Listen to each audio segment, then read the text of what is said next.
just his third game of his second season, Michael suffered a devastating foot injury that sidelined him for 64 games. Highlighting NBA news, the Chicago Bulls in an unfamiliar spot. They're still on top. 3 games into the season, they won again tonight. What's interesting about last night was the fact that star Michael Jordan was injured early in the game. As we pick it up midway through the second quarter, Kyle Macy with a court-length pass to Jordan, who turns his ankle here. Now, Jordan had 12 points, but it was a 111-105 victory as they beat Golden State. They're 3-0 on the young season. Jordan was very upset and very disappointed, but there was no quit in him. There never was. He was patient and let the body tell him how it felt. The original 4-week prognosis wasn't that bad to Michael.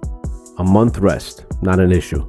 Unfortunately, weeks turned into months, and Michael was getting more and more frustrated. Michael was in an unfamiliar role, a role of bystander, not able to help his team. Michael couldn't stand by just sitting on the bench and returned home to the University of North Carolina, where he would begin his rehab. The management and team doctors were concerned about re-injury and were trying to delay Jordan's return to the court. Michael asked him, well, if I play, what percentage is there that I'm going to get hurt again?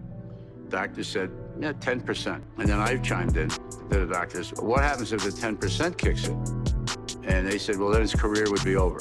Once I got that confidence and the feeling in the foot was getting stronger as I continued to play, it wasn't nothing anyone could have said that could stop. So I said to Michael, you're not understanding the risk-reward ratio. He went against the doctors and management orders and began his work on coming back because he wanted to get the Bulls to the playoffs. One of my reasons for coming back was to really test the foot and see how much stress the foot can really take. If I would have sat out and then came back in September without really testing the foot in an NBA type of situation, and then I had problems, I'm missing next season. So I want to deal with it now. He made a decision to how it was best to take the odds of the risk-reward theory and put him in a better light and make the odds less of him getting re-injured. So we started him very slowly with 7 minutes a half. It did come about in games where his time was up and he'd come off the floor and he said, you'll have to let me play, another minute or another minute and a half, or I've got to finish up this game so that we can win. And I said, Michael, I can't. Even while playing 7 minutes per game, Michael still ended up averaging 22 points a game for the season. This was Michael's production for that season before and after the injury, with minutes played. He averaged those 22 points while averaging 25 minutes a game. He averaged 23.6 minutes a game after the injury and 32.6 before. When the season ended, Michael was back in his groove and back in the playoffs with the Bulls. Just like he wanted, squandering the Bulls' plans for a high draft pick because that was one of the reasons to try to keep him out completely until next season. Air Jordan is no longer Time Jordan. The Chicago Bulls are in the playoffs, and there are no restrictions on Michael's playing time. The only question that remains is Michael Jordan really back? The playoffs have come. Now, Michael had to face the mighty Boston Celtics. Celtics finished the season with 67 wins and 15 losses, while Bulls managed only 30. Larry Bird, Kevin McHale, Robert Parrish, Dennis Johnson, Bill Walton, 5 Hall of Famers. Michael needed a miracle to win even one game.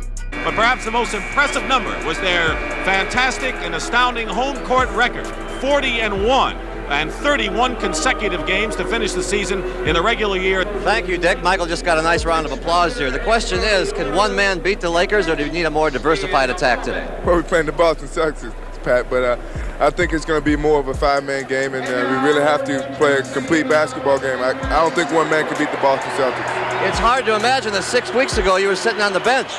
Yes, it is. It's very hard for me to imagine. I'm very happy I'm playing now, and I'm very happy that I can contribute to the team. All right, thank you. Good luck today. You don't have to remind me again that you are playing the Boston Celtics. Air Jordan's getting ready to take off. The problem is the runway is in Boston. Michael averaged 43.7 points in that series.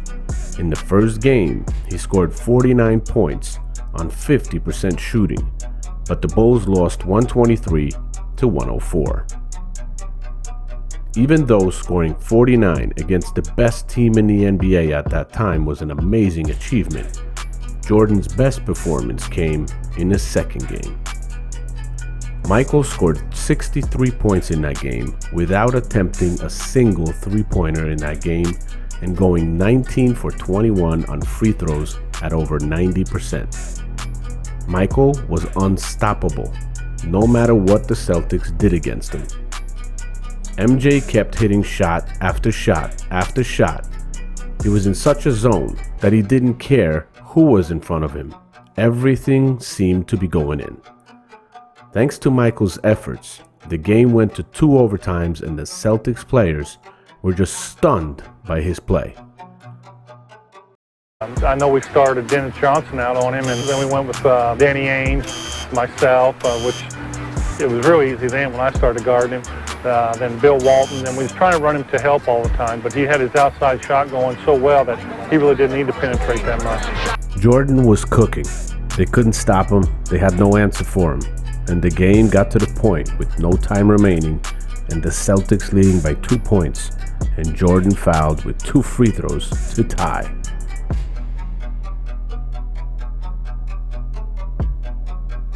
The pressure was unbelievable, but Jordan did what Jordan does.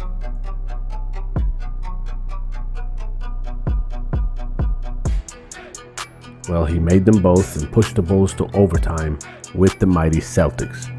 He was not going to go that easy. Michael continued his onslaught in both overtimes. His teammates were ecstatic and in awe of his performance.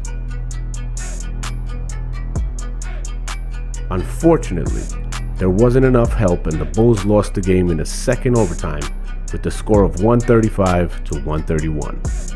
After that game, Larry Bird called Jordan God in shorts, which he himself has confirmed. Michael was back from his injury and the NBA was starting to see who he really is. But that was just the beginning of a career that no one would ever think they would see. You spoke on MJ, right? I want to know how was it when he came to the Garden in that playoff series, and he had the crazy game, was it 63 points, and Bird was like that was God in a jersey. Michael was obviously a great player as a rookie, but he had sat out most of that year with a foot injury in that series because, again, that's the 1986 Celtics team. And we weren't losing. Right. There was no way we were losing. But Michael, he had some good players on his team, but nothing like he would have as his future expanded. But I played golf with Michael on the Saturday before that Sunday game, and we played 36 holes. And I took a little bit of money from Michael that day, and that might have been a big mistake. And as I got out of the car, he says, "Hey, tell DJ I got something for him tomorrow." DJ picked up like his 5th foul, like 4 minutes into the 3rd quarter.